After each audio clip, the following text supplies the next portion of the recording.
an absolute pleasure to be with you today. I hope you're looking forward to this. Hope you're looking forward to a fantastic weekend. It is at least men's football free, which may or may not be good for you. You've got to bear that in mind, see where your options are and all that sort of stuff. We are joined by the wonderful Lauren from Redmen TV. We have got Emma with us from the BBC, John from the Anfield Wrap, and I am Neil Atkinson, and we are with you live all the way through this. I've been given the means of production, which is remarkably exciting, so I will be picking the comments that come on screen if you're watching this through any one of the many platforms. They better be good. None of your nonsense, none of your rubbish. It's a new standard. There's a new bar. There's a new sheriff in town, is the way in which I would refer to it, John. There is a new sheriff in town. Part one of this show, as you listen to it as TAW Live, marvellous stuff, Andy. Part one of this show is going to be about the men's team and the run-in for the men's team as they go from here. And then on TAW Live, or if you listen to it as a podcast, what will come after the excellent inserts we've got lined up will be a discussion about the women's team and their run-in as well. We will use the comments as we go all the way through. It is the only game in town at the moment, Emma Sanders. It is remarkable that Liverpool, I keep saying that they're on in 4 competitions. They're not. One of them's finished because Liverpool won it. They find themselves still in 3. It's going to be pretty intense. I think you look ahead at April and it just looks like game after game after game after game, all of which will feel on 70 minutes as though Liverpool really need to win this. Yeah, I mean, I'm just looking through the fixtures again now because I've got to keep reminding myself because the schedule is just insane. But yeah, I mean, Watford, Benfica, City, Benfica, City. I mean, and then you look at United, you've got Everton, Newcastle. It is absolutely relentless. And obviously those Champions League games sort of smack bang in the middle of the crucial title games. I mean, there's no beating around the bush now. The game against City, I think the title hangs on it. You know, people will say that points will be dropped either way, you know, potentially from both teams, but I just can't see either team dropping points at the moment. So I think Liverpool have to go to the Etihad and win that game. And if they win that game and then win the rest, then they win the league. So yeah, it's a massive, massive, massive month. There's the huge arrow for us, Lauren, on that game at the Etihad. And I think it's worth sort of dwelling on why, when I say for us, because rightly or wrongly, we expect Liverpool to be able to do well against Benfica. Because rightly or wrongly, we look at a game like Watford at home as one of the most straightforward games you could hope for off the back of an international break. Your laser focus then is on the Etihad. It's on what will feel like the big one. And as Emma says, it's as much how it'll feel, I think, as to how it'll play out, if you know what I mean. Because if Liverpool fall to defeat, it'll feel catastrophic. If Liverpool win the game, you get the impression it may well be the thing that gives them the adrenaline boost to finish off the job in the league. Yeah, definitely. I think, you know, you're not even looking at any other fixtures but that one, I feel like, at the minute. But yeah, you're right in what you're saying. You know, if you go there, you take all 3 points, you know, you're going to be on cloud 9 thinking about the rest of the season and thinking that you can go on and win absolutely everything. But I feel like a lot of people are like that now with the way Liverpool have played so far this season. I don't think it's just going to rely on that game because, you know, it's the same as when City, United or Everton the other weekend. It was, they have to drop points here for us to get back in it. It's not. It can be at any point in the season that we can drop points or they can drop points or we can gain points on them. So, yeah, although I think our laser focus is on that game, I think, you know, you're going to look at every other match and think, you know, that team can take points off them there as well. I think that'll be the way it feels. In the comments, we've got a little shout out from someone saying that, you know, everyone's rightly looking at the City game, but Watford feels massive because City have got to go to Burnley later in the day. Now, John, City have got a great record against Burnley, if we're all honest about it. But this is what the running means. This is where it becomes ding dong, if you know what I mean. Liverpool gets something out of Watford, which we do expect reasonably. And then suddenly, if you're City, you can imagine it just becomes a little trickier. It becomes, you know, they'll have the sense of it and they'll know that when the pressure is on. Yeah, I mean, as a man who's seen Watford win on Merseyside this season live at Goodison Park, at the best, which was also epoch defining, I'd say. Well, the best game I've been to this season, and the next day I went to Old Trafford to see Liverpool win 5-0. So they are a dangerous side. They're a funny team, but you know, you just back Liverpool to get through it with everything going on at the moment, and for the momentum they've got and all the stuff that that Lauren was talking about before, about the fact that we're feeling on top at the moment. We're feeling great. We're feeling confident, and so I backed them to do the business against Watford, despite the fact that they have attacking threats and they are sort of slightly mad. And then it goes into that Burnley one, and they have got a good record there, but often they toil a little bit like we did. To be fair, and it's a big player who's stepped up and. I've just got a feeling this might be one of those games when we speak to David Mooney, who does the Blue Moon, and he helps us out with our Coach Home and Friday Show and the shows we do with other fans. He says most games this season we don't miss a number 9, but there'll be certain ones where we do. And I've just got a feeling that I wish I wish we could pick Sergio Aguero, or I wish we had him for the last 20 minutes, or someone on that who can just come on and just get half a yard of space and make something happen. And that's not to say that they can't go in there and do the Man City-ness and win 3-0, because obviously they can. But I just don't know. I've just got a sneaking suspicion that this might, not say and listen, they might bobble one in off a corner like we did off Fabinho, but I think it's going to be a tough one, and I think it is going to be one of those 7 or 8 times in a season where they're wishing they are number 9. I mean, let's hope that that's the case, Emma, because that would line that game at the Etihad up brilliantly if Liverpool were able to go their top. It is worth saying Liverpool will at least, if they get the result they need to get against Watford, they will at least go top briefly, and that is where the back and forth of all this does come in. When you say about the game at the Etihad, the one thing that sort of occurs to me is everyone's in their own mind. We've all decided the game at the Etihad's only got 2 possible outcomes. There is a third one, which is a draw. They are allowed in league football, because in everyone's head, everyone keeps saying it's like a cup final. Everyone's forgetting that it's not as though whichever Mancunian referee's refereeing, it's not going to go on 90. You've got to play 30 minutes more. That's not going to happen. There's not going to be a penalty shootout. We do have to acknowledge there is a chance that those 2 teams do manage to cancel each other out at the Etihad. Yeah, I mean, just for reference, I'd take a penalty shootout because Kelleher is an absolute legend. What's the semi-finals now?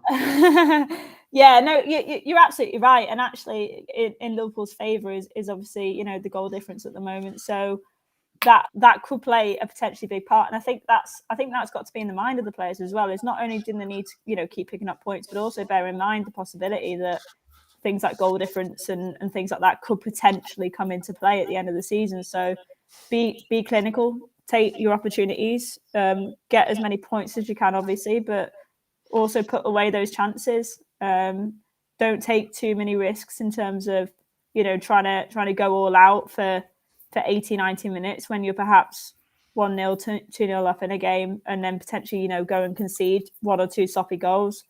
Play it safe, but also, be clinical and take your opportunities. I think that's really important. So you're absolutely right. The City game, look, I completely understand Lauren's point in terms of, the other games, and you can't just pin it all on one game. But I don't think anyone's denying that is the one game that you can't afford to lose. Like you say, yeah, you don't necessarily have to win it, but from a Liverpool perspective, you absolutely can't afford to lose that game. It will be, as and when it comes round, Lauren, that will be the focus. But Benfica is a thing. We still don't know when the cup semi-final will be also against City. That is a thing. By the way, I've got bars in Detroit messaging me, asking me when that cup semi-final is. That's how ridiculous it is. I'm like, I don't know, mate, sorry. I'm like, well, we need to book it. We need to get it on. We need to open up. I'm like, I'm sorry. So they need to sort it. For the bars in America, they need to sort that schedule. I'm with that 100%, John. And hopefully that does happen, because everyone, it's not just their schedule, it's everyone's schedule. Everyone's got to know when and where this is. And Lauren, it's a crazy little one, that still isn't sorted out. It's mad that the whole Wembley thing is ongoing in amongst it as well. But the point being is that whatever happens at the Etihad, there's still many, many, many more massive games to come for Liverpool this season, and for me, this is the key. This is the reason to bounce into April and go from game to game, is that it'll be absolutely phenomenal. Yeah, it'll be a great month of football for us.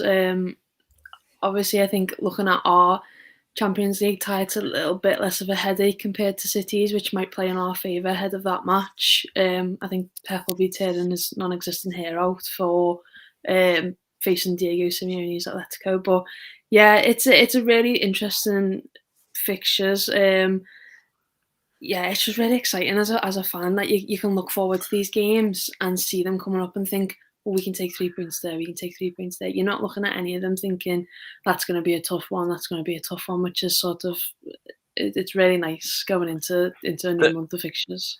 Dermot Canty's just put in the comments there, John. I think it's really interesting. Take out the City games. The toughest we'll have in the month. Benfica is in there. There's a couple of others that are in there. He mentions Everton and United, and they'll feel like emotional affairs. But this is back to my thing. For me, the game I was most concerned about in April, separate to the one against Manchester City, was the one against Villa. That's now not going to get played then. The game, if I was a City supporter, I'd be most concerned about would have been the one against Wolves. That's not going to happen now. My point is more, I think weirdly for Liverpool and Manchester City, I do believe the established order of, well, you're most likely, if you're first and second, you're most likely to get beaten by the third best team, and then the fourth best team in the league, and then the fifth best team in the league. I just don't think that's the case, and that to me is the really strange thing about both of these sides. Really, City, I think, have still got to go to West Ham. If West Ham haven't got European commitments, I think they could make that horrible for them. I'm not that worried about United. I'm worried about Villa. I'm worried about Southampton away. You know what I mean? Yeah. It's not about the league table. It's more about the specific threat, the way in which certain teams play. 100%. And listen, I might end up looking stupid now, and time will tell. And it normally makes me look stupid eventually, somehow. But I think, were any of us that hopeful when United went to City? Do you know what I mean? Like, you watched it, and when they went 1-1, you got a little bit excited. But really, we were all fully expecting what to happen happened. Whereas Burnley at the weekend, I'm one raised eyebrow, Neil, and so.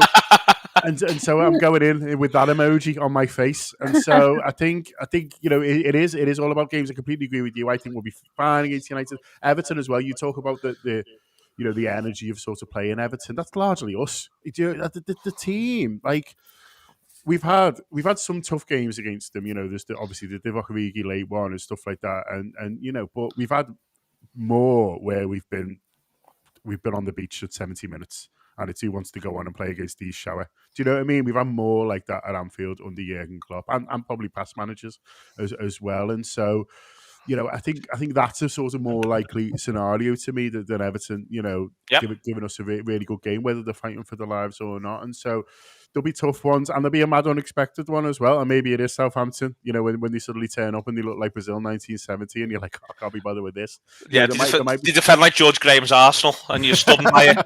You ship nine at times. What's this? Yeah. Where's this come from? More impressive than me and Lauren on the dance floor at my 40th. Greater moves, and so that's. And so that's the situation we're in. But we're really looking forward to it. I love the comment before saying April's going to be the best month following the Reds until May, and it is true. We get through April, we've got sort of May to look forward to as well, and it's going to be fantastic. I can't wait. The psychology of it's, I think, really important, Emma. In that the thing, I was really intrigued with what the manager said after the Arsenal game, which was he had to remind the players that they're the ones to enjoy it when it gets hard. Yeah, and I'm very, I think that this is where Liverpool like the idea of it being tough, of it being a bit uncontrolled. I think City love it when it's tough, and I think we shouldn't talk them down. What they do in 18-19, when they win every game from January through to May, pretty much is remarkable, and I think they haven't had enough credit for it. But I don't think they like it when it gets out of control. And I think that's one of the differences. And I think it's one of the reasons why they struggle at times to change games that get set a certain way, like the one against Crystal Palace. They don't want to put it out of control on the one hand. And on the other hand, they feel susceptible if it does go that way. So they're doing everything they can to stop that, even when it's 0-0 in a game that they need to win. And for me, this is what could end up working for Liverpool, is I think City's desperation to stay in control when they've got massive games like Liverpool and like Atletico Madrid back to back, and then Chelsea or Real Madrid if they get through. There's only so much you can control, is my point. Yeah, and I think if you flip it in terms of from Liverpool's perspective, being the chasers, I think they would absolutely, obviously you want to be top of the table, you want to be the team that's got more points, but in terms of that, the psychology of it, actually being the chasers is probably, that suits Liverpool in terms of everything that comes with it. The fan base, the club itself, the attitude. You like being a team that almost achieves what people don't think you're going to achieve. And when you look back and, a few months ago when everyone was saying that, City had basically, they were champions elect and it was 10 points clear. This was the chase that Liverpool were like, you know what, we really fancy this. So I think when you flip it in that sense, it works in Liverpool's favour. But absolutely in terms of City, I had this conversation actually. I think, yes, despite the rivalry of the two teams in terms of going for the title in recent seasons, I think this is probably the first season where there's been a lengthy period where City are actually being hounded and chased, and the gap is getting smaller and smaller and smaller over a period of time, because obviously in previous seasons there's been different things, whatever. Liverpool have been in the lead, COVID, whatever, injuries, etc. So I don't know what, like, for me, this just feels a little bit different to previous seasons, where it actually is a bit more of a kind of a neck and neck race for, like I say, for a long period of time. So I'm really fascinated to see how City sort of, kind of respond to that. And I've seen a couple of interesting comments about the kind of the psychology of playing Burnley and then playing Atletico. And I think that's really interesting as well, because when you speak about control, Atletico Madrid are a team that almost let you have control of the ball, but they don't let you control the tempo of the game. And it's small things like that which I think City might struggle with when they're under pressure. So yeah, absolutely. I just popped up there, someone mentioning the Salah contract situation, Lauren. The one thing Liverpool could do without is external distractions. And I think that this is a group that do seem really good at blocking out noise and all of that. But it is fair to say that Salah himself, it felt like a big deal for him scoring the penalty away at Brighton. It felt as though something that he felt he needed to do in that game at that moment. It would be the contract thing is going to be ongoing from the sound of things. It doesn't feel as though it's getting solved anytime soon. If there's one thing that you would like, on top of just the idea that they just come to an agreement and he signs it, is that at least as a controversial question, it goes quiet from Liverpool's point of view for a few weeks.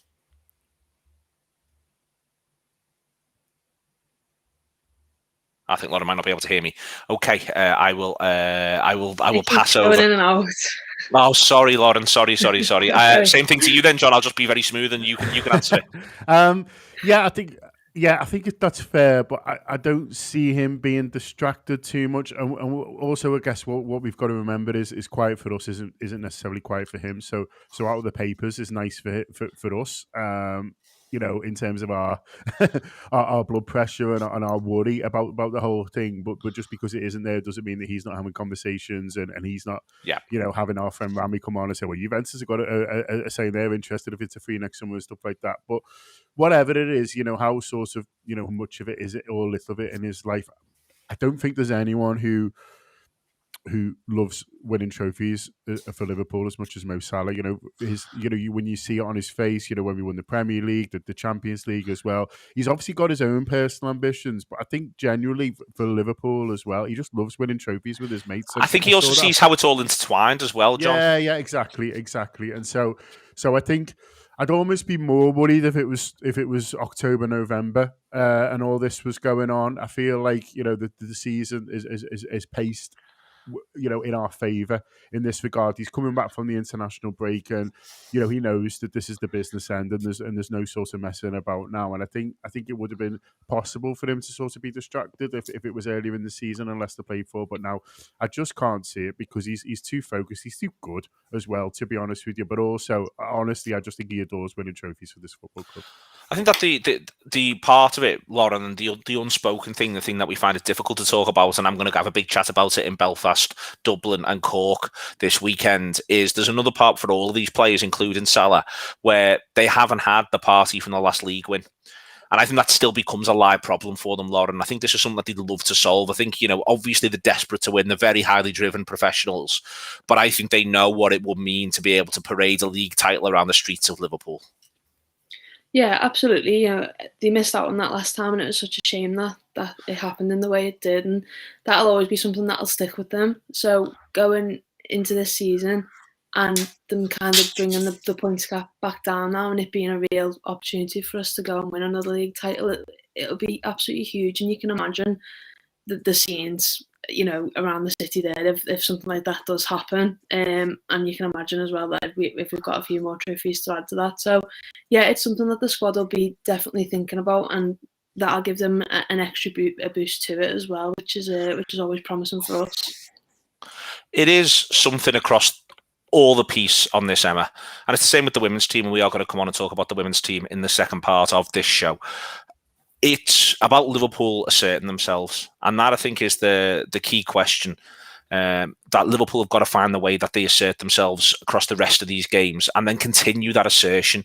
I think it's an important thing. Liverpool haven't got to live as champions properly. And that's another reason why I'd quite like to see it happen, both on the pitch and off the pitch. Liverpool haven't had a season as champions. We haven't acclaimed the champions. We haven't had any of that. And there's obviously, I'm always desperate to see Liverpool win any trophy, and I'm desperate to see them win the league title. But it would be great if they got to have that little run, both on the pitch and off, as the idea that Liverpool are the champions of England. Absolutely. And this generation of players deserves that kind of that championing of their play, I guess, in a way. They deserve to rock out as the best team, as the champions. They deserve to come out to a stadium packed full of fans where they've had a parade and the fans can sing for them as champions. They deserve all of that, because in my lifetime, this has been the best, by far the best generation of Liverpool players. So they deserve to have that kind of stage. And I think, as Lauren says, it's almost like going into the season, it was like an added bite, given what had happened last season, that it was just a bit of a write-off because of circumstances that they couldn't control. And now that they can control it, they can control the way they play, they can control the way that they conduct themselves. We as fans can control, the way we welcome the team and the way we sort of, support them in terms of making them feel like champions. And I think that's the difference this season. And yeah, you're right. It's important that they get that. The other thing that's come today, John, it's in there. Anto Roberts has asked if we're touching on the NFT announcement. Liverpool have announced that they are running a number of NFTs. If you don't know what NFT stands for, it stands for non-fungible token. The best way to view it is that the idea of stuff that's online that can't be copied. There can be limited editions or just one of things. Liverpool have pulled something together around effectively comic book representations of the footballers. You can draw a parallel of sorts with Panini stickers. I don't quite think that stacks because you can't collect them all. You could, but you'd be a remarkably wealthy human with far too much time on his or her hands if you were to do so. It is the sort of thing, John, that, I'll be honest, it sort of rubs me up the wrong way, and certainly the way in which it's come out. It's not something that I'd be interested in. It is fair to say it's been interesting to see how the announcement's been handled today and the information Liverpool are putting out there. It's also very, very, very 2022. Yeah, it is. It's come out, hasn't it, this afternoon? The reaction I've seen is from people's replies and other tweets is quite extremely against it and quite angry. I'm sort of struggling to get to that level of anger, to be honest with you, but that's often the case when I'm on Twitter and looking at things. Is that wow, this is a very extreme reaction to something that I don't necessarily possess. I'm with you. I sort of think it's a bit shit, but apart from that, I wouldn't buy them. It's £55 seems quite a lot. A lot of money to me for some as a digital thing. But then I think £100 for the stadium shirt shit as well. And so it just feels to me like it's another thing that Liverpool are making that I'm not going to buy, which is quite outside of tickets and a pint at half time is a lot of things. And so I buy stuff for Ted as well. Do you know what I mean? From the club shop. And so, but there's a lot of things that Liverpool are up to that I'm not really that bothered by, but also doesn't sort of, particularly piss me off. And so it's interesting to me that this does kind of give such a big level of anger. And I don't know whether I maybe don't know enough about it, and maybe if I knew more, it would piss me off. But then I seriously doubt everyone who's getting as angry as the people are online know an incredible amount more than me. I'm sure some do, but I don't think it necessarily is the case. So I don't know. I think the space is really interesting. We could literally do one if we wanted to. We could turn the show into one. I'm sort of, and I think it could be good for creators. And I'm thinking not necessarily about, for instance, the podcasters. We'll be fine. I'm thinking about artists and musicians and all that sort of stuff. The idea of being able to produce limited edition work, I think it's a really interesting space and concept for that. I think that Liverpool could move into doing something quite interesting around there as well. This is the first sort of toe into it. It just sort of looks to me like something that's for kids. And I'm fine with Liverpool doing stuff that's for kids because they're not making me do it. But the flip side is, there have been environmental concerns. It's interesting Liverpool have gone out of the way to make clear they've tried to find the most environmentally friendly option. I think that's, it's interesting they felt the need to want to put that out there. But for me, I'm quite, I'm made up. It's not fucking crypto, to be frank. I'm made up. It's not fan tokens. That's the stuff that I don't want them to go near, and that's where the stuff that I think just feels quite dangerous and quite murky, to be honest with you. A few pictures of footy players looking like Iron Man, I'm sort of all right with, I think. Yeah, because I've seen people say, "Oh, people are going to lose money on these," and I think people sort of get that you're buying them to buy it, and if you want to sell it, it might lose value, or what I mean, buying anything, and so I don't really sort of understand that argument that it's gambling as such. I think pretty much 99% of people are going to buy these because they're a Liverpool fan and they want to own something cool. I don't think this is going to be getting scores of investors from around the globe thinking they're going to make sort of fortunes. So there's a couple of comments here, just very quick. Someone said it is crypto, and Anna Roberts has said NFTs are a way of inflating cryptocurrency. My view on that is that you don't have to use cryptocurrency to buy them, and Liverpool have been really explicit about that. So I think that there is definitely elements of this, and this is where all the murky space is, and obviously it is a blockchain thing. It is in there, but I think it's clear that on this one, having read through the stuff and looked at it, you don't need to be using crypto in order to be able to do it. And they are meant to be collectibles. There's 180,000 of them. They should not be increasing in value. And let's be crystal clear. If you're buying one of these thinking it's going to increase in value, and you've got another thing coming, there's fucking loads of them. You might sell them in the summer. Then it's worth fuck all. Like your John Arnavisa top from 2006 or whatever it was. But my wider point, John, which I'm cross about, I'm going to put it on the graphic on the screen, and it's it was put out today by Tariq Panja, and it's the money clubs and the turnovers of clubs from this year. And Tariq quoted a City fella who put it on his LinkedIn, and I'm not going to make a show of him or specify who that was because we're not mean like that. But you've got the money league clubs, and City are number one with 644 million euros being City's turnover across the course of the year. Liverpool sits seventh, 550, not very far behind Manchester United.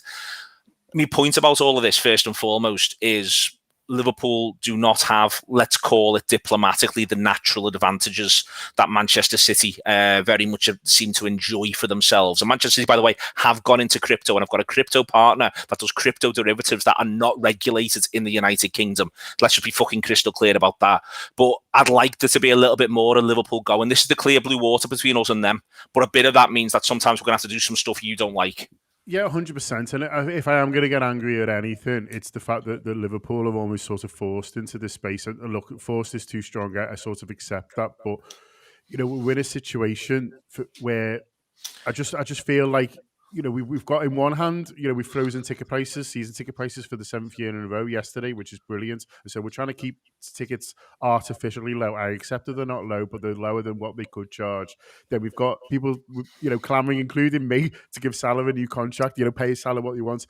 Wages have artificially increased. Salah's demands are higher, but because there's people like Manchester City and people like PSG who are able to basically, artificially inflate, commercial revenue and do that. And so they're in this situation. And this is where I feel a bit sorry for Liverpool in that, we want our clubs to run a certain way, and I get that, but we also want to compete. We're all talking on here about trophies, but wanting to go winning the league, winning the lot, head to head with Manchester City, who are backed by a state, winning the lot, and you can only.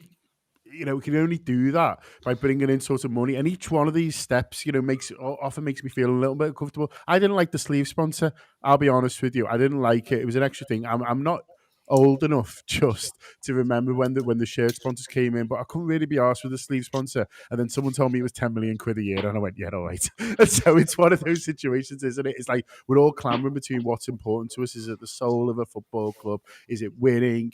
Is it, recognizing things out there? Is it morality? And it's a combination of all of them for all of us, including, by the way, people who work for Liverpool Football Club who were trying to sort of balance these things all the time. So I think it's difficult. I'd rather they didn't do it. I can't see myself getting too angry about it. And to be honest, Neil, if this wasn't my job, I'm not even sure it'd be on my radar at all. And I'm in WhatsApp groups with Liverpool fans, and they're talking about how they're getting to Benfica. And that honestly, that is, I think, and it was notable. There was only one comment on this chat before sort of we started. So I don't think if this wasn't my job, it'd be on my radar at all. I don't think it'd be on mine either. Just very, very quickly, the most exclusive club you can be a member of at Liverpool Football Club costs £570 £20 a year. It is the attendance to 19 away games. That is the club that everybody wishes they were part of as you go uphill and down Dale. This is TAW Live. It also goes out as a podcast. We've done some images there.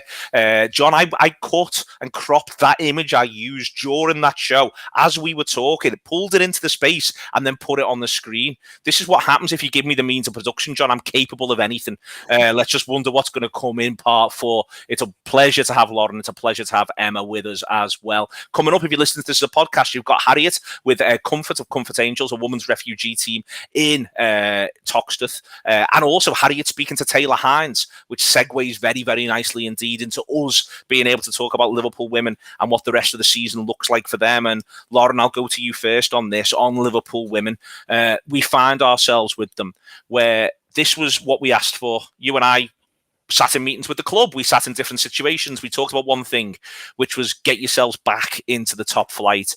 It's actually hard, I think, to put into words how big the next sort of 4 matches are for Liverpool women, because if they can achieve everything they would like to achieve this season, get themselves back playing WSL football, the club has fallen behind some of those WSL teams, but they will be able to rebuild in the WSL environment and get a Liverpool women's team that we can be proud of, not just this season. We should be proud of them this season, but proud of them for 10, 15 seasons to come. Yeah, we definitely did fall behind a couple of seasons ago, and I think the club have they've held their hands up to that now and realised that they have done that. So it's so important to get promotion for next season, just to kind of get ourselves back up in there. And you're not going to go into next season being able to compete with your Arsenals and your Chelseas and your Man Cities, but that's a 5-year plan.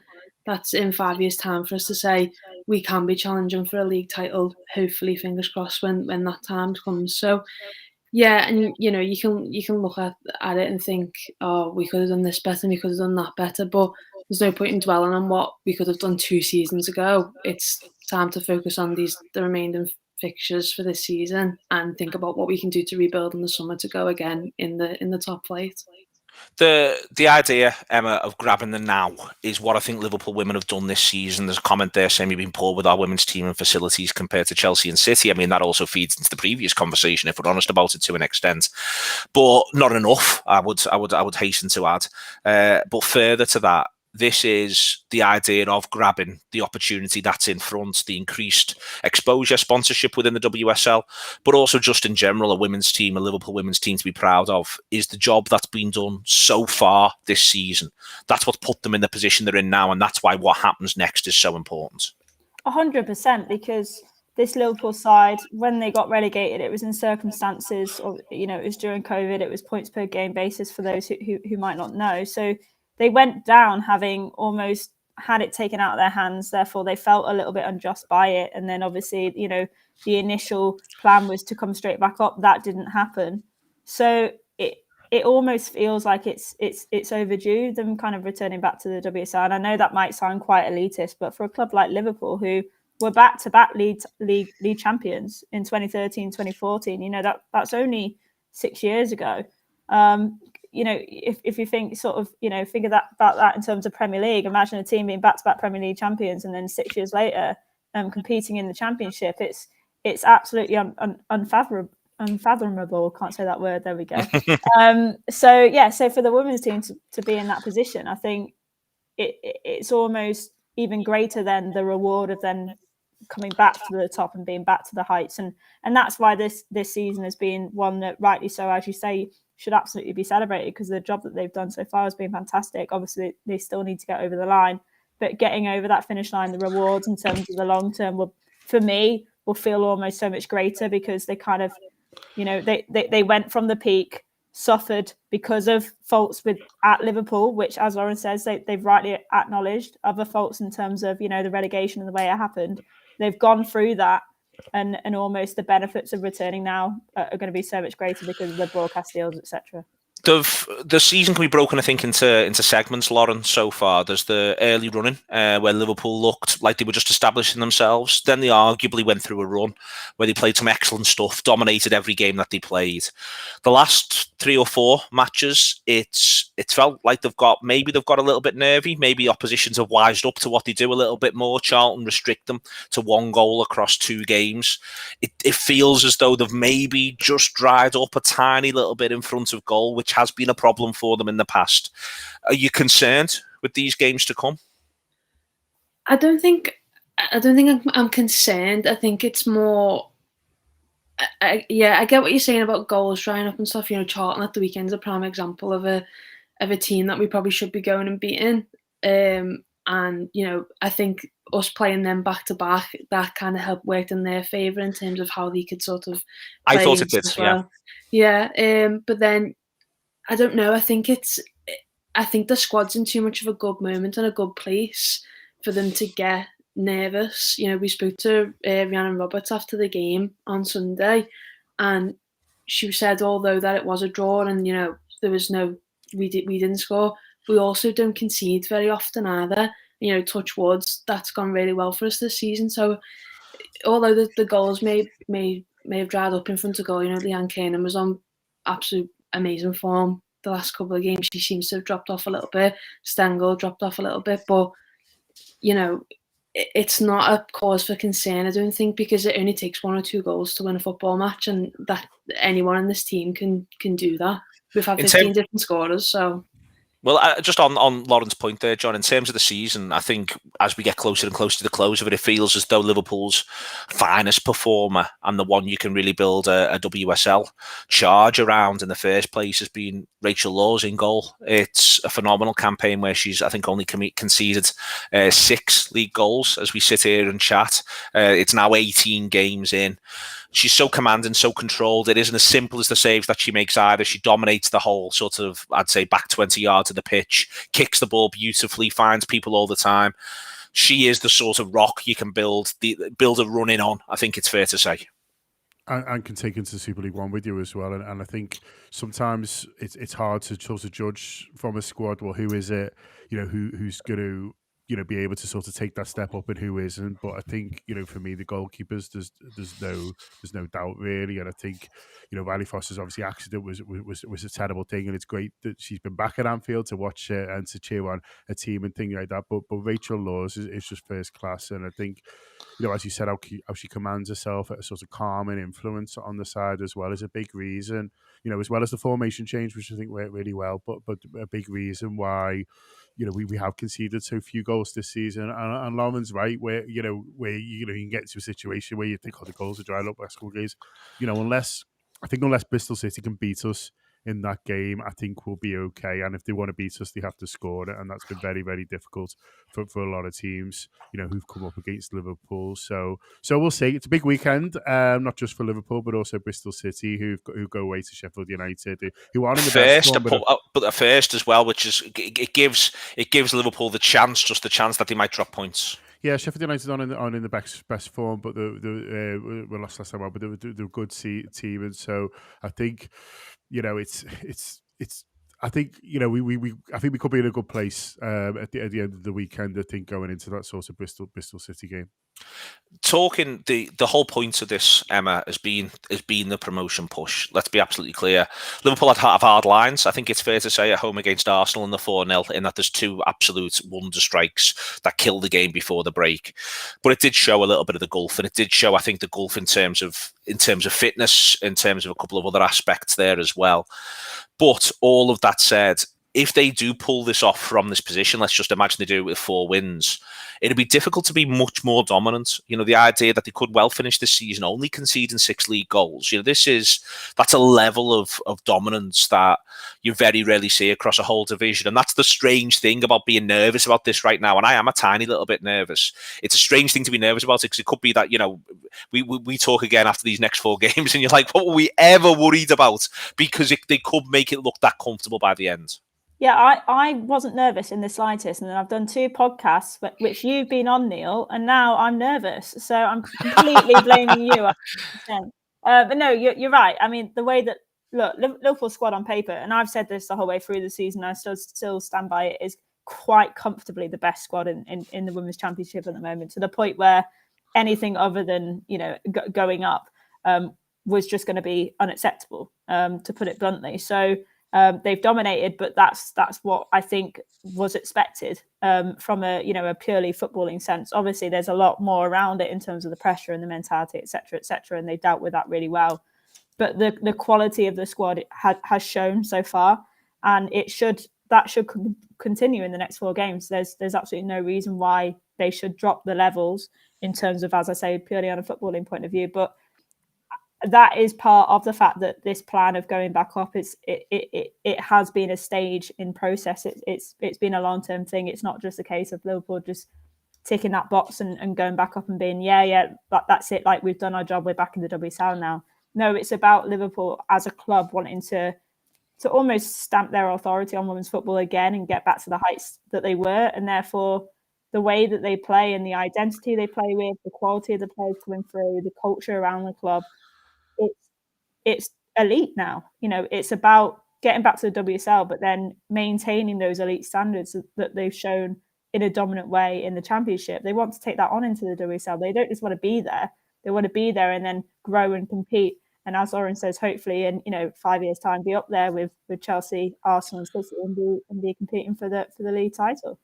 Just on this idea of the game this weekend, Lauren, you've been doing wonderful work with Amy covering Liverpool women for far longer than we have, and it's worth pointing out the sort of psychic space that Durham have occupied since time immemorial. It feels like around Liverpool women. Durham are Liverpool's bogey team. The significance of the win there earlier in the season, the nature of it, how dominant it was. It felt like it was a massive, massive moment for Liverpool women earlier in the season when they went there and won 2-0. They've now got another massive game against Durham this weekend. You do feel a little bit like if they do the business again against Durham, especially the way they did in the away fixture, everyone will come out to Prenton Park thinking it's just a matter of time before we make this happen. Yeah, Durham is always that team that me and Amy look for at the beginning of the season to say when do we play them and what's the fixtures before and after and etc. But yeah, they haven't been on the best of form this season. It's weird that they haven't been a team to go up in the last couple of seasons. It's that type of team. But yeah, a huge game against them on Sunday. But yeah, it's like you said, if you're coming out to Prenton Park with a win on Sunday, going into that Bristol game, your confidence is sky high. That's potentially the league done. So I think that's the players' mentality sort of going into that as well. It's just focus on each game as it comes. Which is kind of the boring answer that every footballer gives after every game, but it is, isn't it? But yeah, if you come out of with it could be a scrappy 1-0 win with a last-minute goal like it was at Watford. I wouldn't care as long as we got the 3 points that you can take away from there. Then that's all that matters for that game to me. It's why Sunday is massive, John. You mentioned it before. They're hoping to get a massive crowd down at Prenton Park. It's a shame we can't be there. We are, unfortunately, in Belfast, Dublin and Cork. Buy your tickets. If you haven't already, we'll be having some night. I might get me graphic back about the spending, to be honest with you, for me opening monologues in there. Do bear that in mind around those little bits and pieces. But there is, John, for me, there's no bigger game really than this one on Sunday. It couldn't be bigger for everything that's been achieved so far this season, because all of that's been achieved so far this season, it will just simply be defined by whether or not they go up. Sunday, massive crowds, loads of stuff beforehand for everyone who's going down, everything that you need for it to be absolutely perfect. For weather could be great as well. It's all coming together for a raucous atmosphere in Prenton Park. Yeah, they're really hopeful of a big crowd, and let's hope so, because that could be the thing that gets Liverpool over the line. And I know the team and the players have been so grateful for the away following, and people have been putting on coaches to get the crowds down there, and they've been very vocal, and the players and manager are made up with the support that they've got. But now it's back at Anfield, isn't it? And there's a chance to do that, times 10, 100, whatever it is, and to get a real crowd in there and to help see Liverpool over the line. I don't think they will be nervous yet. They might be if they don't get a result Sunday and Bristol City do the business, but I don't think we're quite there yet. But it will help, if there's a big crowd down there and Liverpool are sort of feeling that support. So, as you say, Neil, unfortunately, you can't get down with over in Ireland, but there'll be a few from the Anfield Wrap down there, and And yeah, go and enjoy it. Take the family and cheer the Reds on, and hopefully we'll all get to watch them in the Super League One next season. Excellent stuff. They're going to win on Sunday, Emma? Oh, 100%. Of course we are. That's the spirit. Lauren? Yeah, definitely. Excellent stuff. John, it's all done. You don't even have to answer, to be honest with you. Emma and Lauren have done it, but do you agree with them? Yeah, the only question for me is how long Emma's in the Clipper for after. Yeah. Yeah. I'm not going to do in Newcastle, so... Oh, Have they put public service announcements in the local press? Just to warnings for that sort of stuff, I'd like to think. Sod Island, I might go to that. Yeah, sounds well better, to be honest with you. We can't wait for Ireland. It's going to be fantastic. Listen, it's been a pleasure. Great to have Emma. Great to have Lauren. Great to have John. It's been your tour live this week. It really has. Everything that we've covered all the way through is all but a soup ton of excitement about everything that's going on with this football club at the moment. It is a great time to be a Liverpool supporter. You can download the Anfield Wrap app. It might add to your enjoyment. I'd hope so. That is the aim of the whole thing. If it doesn't, send me a strongly worded email and we'll go from there. It has ever been a pleasure. It's been tour live. This is the end of it. See you later.